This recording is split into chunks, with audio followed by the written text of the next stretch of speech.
সকালের শুরুটা একটু অন্যরকম। সারা রাত বৃষ্টি হয়েছে। সকালে ঘুম থেকে উঠে বাইরে তাকাতেই মনে হলো চারপাশটা যেন একেবারে নতুন করে সেজে উঠেছে। রাস্তাঘাট ভিজে চকচক করছে, গাছের পাতায় এখনো বৃষ্টির জল লেগে আছে, আর চারপাশে একটা অদ্ভুত শান্ত পরিবেশ। বৃষ্টি আমার খুব প্রিয়।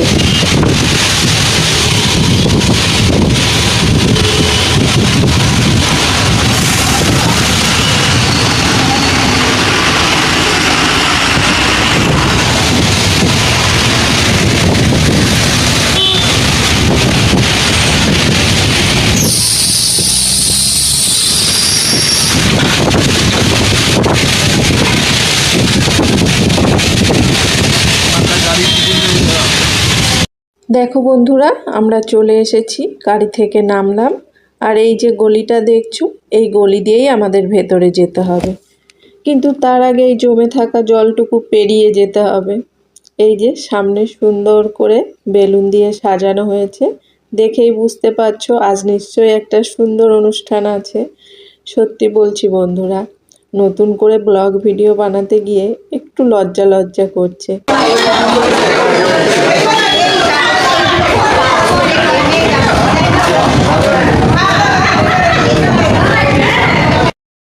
উপরে উঠে প্রথমেই যার বিবাহবার্ষিকী তাকে দেখতে পেলাম। দেখতেই পাচ্ছ কত সুন্দর করে সেজেছে।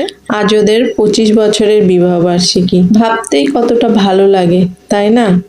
এতগুলো বছর একসঙ্গে পথ চলার পরও আজকের দিনটা যেন নতুন করে আনন্দ করার একটা উপলক্ষ। আমি আবার বললাম, এদিকে একটু ঘুরো তো, তোমাকে একটু ভিডিও করে নিই। নতুন করে ব্লগ করছি বলে সব কিছুই একটু একটু করে আপনাদের সঙ্গে ভাগ করে নিতে বেশ ভালোই লাগছে। অনেক মানুষকে নিমন্ত্রণ করা হয়েছিল, তাই বেশ ভিড়ও হয়েছিল। খাওয়া দাওয়ার আয়োজন ছিল একেবারে উপরে, তবে রান্না হতে একটু দেরি হয়ে গিয়েছিল, তাই খেতে দিতে কিছুটা সময় লেগেছিল। কিন্তু সত্যি বলতে ওই অপেক্ষাটাও আমার কাছে বেশ সুন্দর লেগেছিল, কারণ জায়গাটা ছিল অসাধারণ। চারদিক একেবারে খোলামেলা, বড় বড় জানালা দিয়ে বাইরে তাকালেই দেখা যাচ্ছিল রাস্তা দিয়ে গাড়ি চলে যাচ্ছে। তার উপর সারা রাতের বৃষ্টিতে রাস্তাঘাট ভেজা, আর বাইরে থেকে কি সুন্দর ঠান্ডা হাওয়া। আজকে সোমবার, নিরামিষ আমাদের, তাই কচু শাক করছি। নিরামিষ, কিছুই দিইনি, কালো জিরে শুকনো লঙ্কা ফোড়ন দিয়ে করেছি, আর শুধু কাঁচা লঙ্কা আর মিষ্টি দিয়েছি।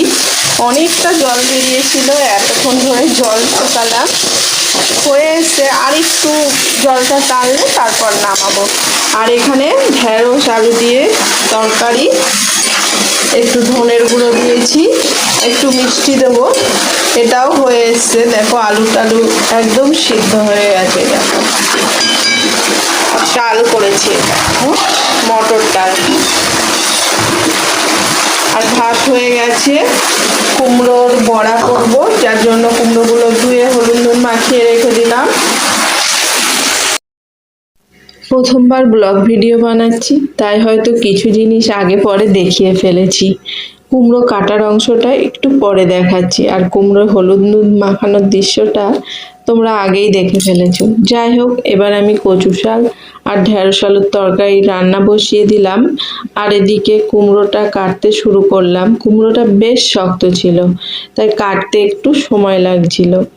কাটতে কাটতে আবার উঠে গিয়ে কচু শাকটাও নেড়ে দিচ্ছিলাম, কারণ কচু শাকের জলটা একটু বেশি বেরিয়ে গিয়েছিল, তাই বারবার নাড়াচাড়া করতে হচ্ছিল, না হলে তো নিচে লেগে যাওয়ার একটা ভয় থাকে।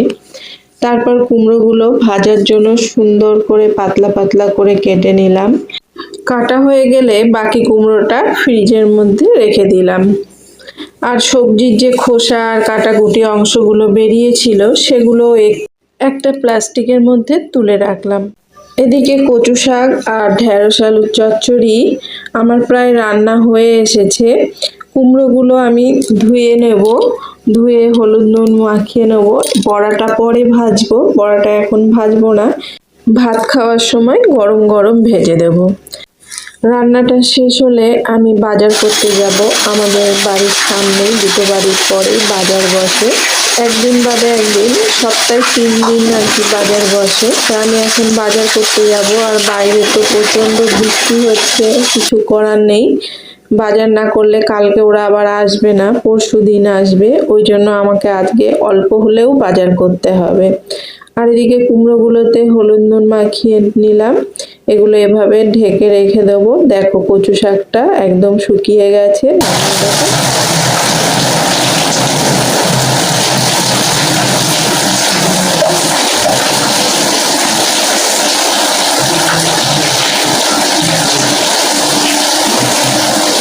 দেখো বন্ধুরা, বাজার করে আসলাম, বেশি বাজার করতে পারিনি, কেননা এত বৃষ্টি পড়ছে, চারিদিকে জল জমে গেছে, পুরো ভিজে গেছে। আমি শুধু ছাতার জন্য মাথাটা বেঁচেছে, আর পুরোই ভিজে গেছে। অল্প একটু বাজার করে নিয়ে চলে আসলাম। দেখো বৃষ্টি পড়েই যাচ্ছে, সকাল থেকে শুরু হয়েছে। দেখো ওখানে অলরেডি কতটা করে জল জমে গেছে। দেখো আজকে থামবে বলে মনে হচ্ছে না, প্রচুর। আর আমাদের এখানেও ভর্তি হয়ে যাবে, এই যে সবে ভেতরে ঢুকতে শুরু করেছে অল্প অল্প করে, আর একটু হলেই ঢুকে যাবে জল। ঘরে যাই। আর সকালে এখানে আরেকটা সবজিওয়ালা বসে, তা বসে না, ওরা ভ্যানে করে নিয়ে আসে, তাদের থেকে নিয়েছিলাম পুঁই শাক। এখন পুঁই শাকের প্রচুর দাম, 500 পুঁই শাক নিয়েছি 20 টাকা দিয়ে। আর এখন যাদের কাছ দিয়ে বাজার করে আনলাম, এই আমাদের দুটো বাড়ির সামনেই সবজিওয়ালা বসে, সেখান থেকে নিয়ে আসলাম। তোমাদেরকে দেখাবো বাজারটা। দেখো বন্ধুরা, আমাদের ছোট্ট অতিথির বাইরে জল বেরোতে পারছে না, এখানে জানলার কাছে এসে বসে আছে। দেখ, ওর মা বাইরে থেকে ওকে ডাকছে, কিন্তু জলের জন্য যেতে পারছে না। দেখো জল ভর্তি। চলো তোমাদের ওদিক থেকে দেখায়। সারা দিন ধরে জল হয়েছে। দেখো এখানে জল ভর্তি হয়ে গেছে, বাইরেও জল। জলের জন্য নামতে পারছে না ঘরে এসে, ওই জন্য জানলার কাছে বসে আছে। ওই দেখো লুকিয়ে আছে। এখন আমি চা খাবো, চা করেছি সন্ধেবেলা, চা আর বিস্কিট খাবো। আজকে আর কিছু খাবো না, কেন খেতে ইচ্ছা করছে না কিছু, ওই জন্য বিস্কুট নিয়েছি আর চা।